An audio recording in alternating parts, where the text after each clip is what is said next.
Pemerintah Kabupaten Penajam Pasir Utara tengah mematangkan rencana pembangunan sekolah rakyat yang diharapkan mampu menghadirkan pendidikan berkualitas bagi seluruh lapisan masyarakat.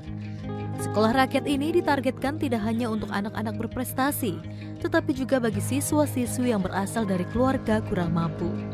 Lokasi strategis yang telah ditentukan di Kelurahan Lawe-Lawe ini disiapkan sebagai area pembangunan sekolah rakyat. Untuk itu persiapan lahan dinilai sudah memenuhi kriteria, meskipun masih terdapat beberapa perbaikan, diantaranya terkait aset jalan yang sedang dalam proses penyelesaian.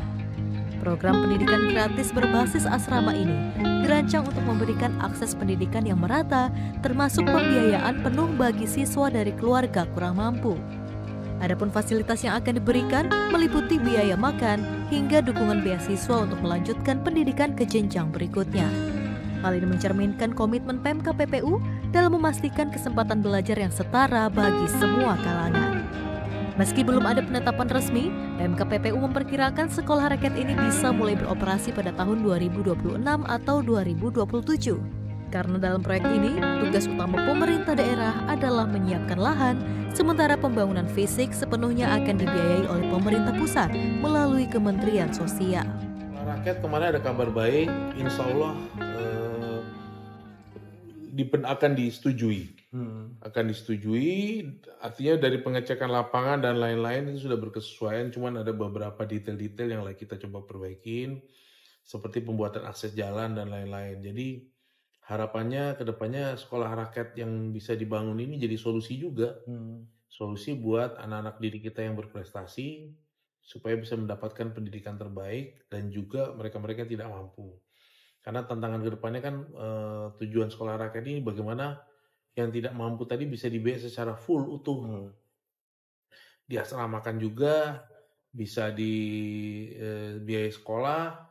Nah, untuk kemudian tidak menutup kemungkinan ke depannya bisa dilakukan pembiayaan untuk beasiswanya. Nah, itu juga jadi catatan.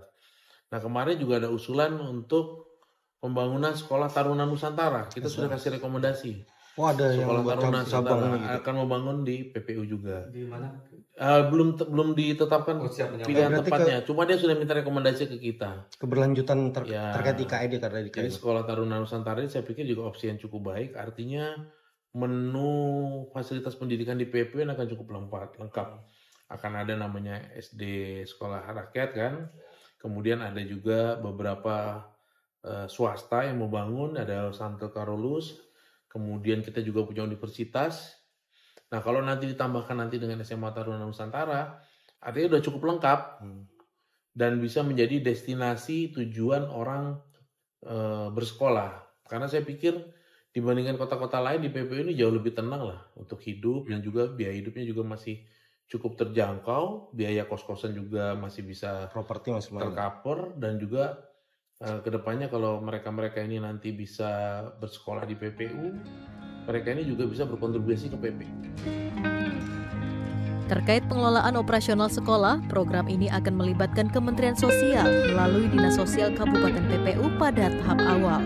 Dengan sinergi antara pemerintah daerah dan pusat, Pemkab PPU sangat optimistis sekolah rakyat di Kelurahan Lawe-Lawe dapat menjadi solusi strategis dalam mencetak generasi penerus yang cerdas, berdaya saing, dan tidak terbatas oleh kondisi ekonomi keluarga.